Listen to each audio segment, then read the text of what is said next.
बालियापड़ा block रे प्रधानमंत्री आवास योजना रे व्यापक अनियमितता तथा प्रियाप्रीति तोषण करी अयोग्य लोकंकु चयन करी पक्का घर जोगाई दिया जाउथिबा बेले योग्य हिताधिकारी को तालिकारू बाद दिया जाउथिबा अभियोग नै बालियापड़ा ब्लॉक बीजेपी दल तरफरो ब्लॉक सम्मुख रे विक्षोभ करा जिबा सह गोष्ठी उन्नयन अधिकारी जरिया रे एक दाबीपत्र राज्यपाल उद्देश्य रे प्रदान करा जायछि।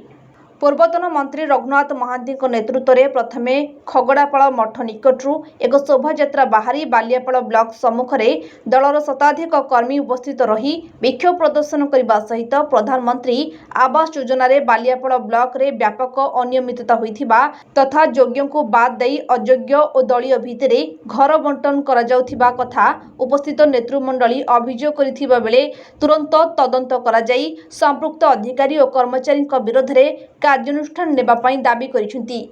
ए विक्षोभ समावेश रे बालियापाड़ ब्लॉक रो बहु वरिष्ठ नेता जोग देथिले। बालियापाड़ लक्ष्मीधर प्रधान का रिपोर्ट महक टीवी न्यूज। महक टीवी न्यूज सत्य जेपरी खबर सही परी लेटेस्ट खबर पई लाइक शेयर सब्सक्राइब एवं फॉलो करंतु महक टीवी न्यूज रो फेसबुक यूट्यूब एवं ट्विटर पेज को। अधिक तथ्य पई लॉगिन करंतु हम वेबसाइट www.mahaktv.in एवं डाउनलोड करंतु महक टीवी ऐप को गूगल प्ले स्टोर।